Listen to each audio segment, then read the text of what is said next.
Partner, mga kapatid, ito ang totoong bakbakan na. Diretsahan ang mga tirada ni Chief Justice Renato Corona laban kay Pangulong Aquino kanina. Pero Erwin, bukod sa no holds barred, ang mga banat, inakusahan pa niya si Pinoy na nagtatayo ng diktatorya. Aha, at sa bawat hirit ni Corona, sigaw ng suporta ang sagot ng mga empleyado ng korte. Para sa latest aksyon sa Korte Suprema, live doon ang aming kasamang si Prince Cabial. Prince. Erwin, Cheryl, alam nyo, parang bombang sumabog itong si Chief Justice Renato Corona kanina dahil sa maaanghang at palaban na mga salitang binitiwan niya dito sa Korte Suprema. Tahasan niyang binweltahan si Pangulong Noynoy Aquino at isa-isa na rin niyang sinagot ang mga laman ng impeachment case laban sa kanya. Sa tabi ng kanyang may bahay at daang-daang empleyado ng korte, rumesbak si Chief Justice Renato Corona. Ang buwelta ng punong maestrado, hinding-hindi siya magbibitiw.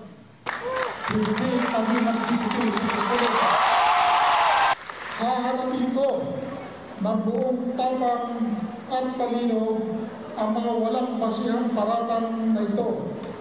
Punto por punto. Ito ang unang pagkakataong nagsalita ang punong maestrado matapos may akyat sa Senado ang impeachment case laban sa kanya.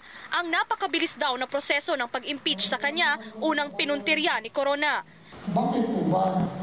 Para si Ginoong Aquino ang makapagtalaga ng kanyang sariling Chief Justice na hawak niya sa liig? Pinagtanggol din ni Corona ang sarili hinggil sa pagiging midnight appointee ni dating Pangulong Arroyo.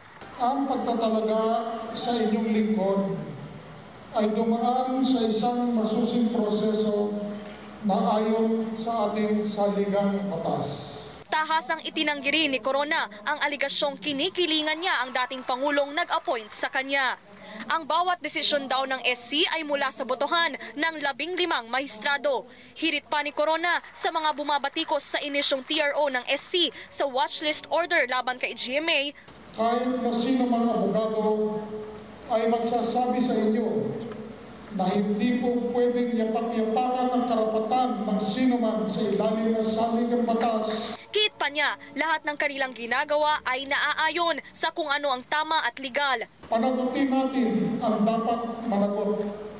Pero idaan natin sa wasto at tamang proseso sa ilalim ng saligang batas.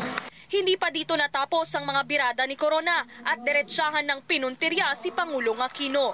Ako'y tumututol sa dahan-dahang binubuong diktadura ni Pangulong Benigno Simeon Aquino. Wala po akong kasalanan sa inyo, Ginoong Pangulong.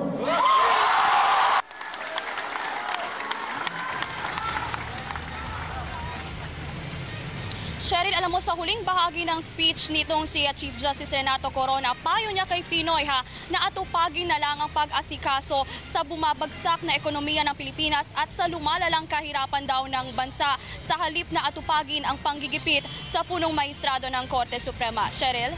Maraming salamat, Prince Cabial, nagulat live mula sa Korte Suprema.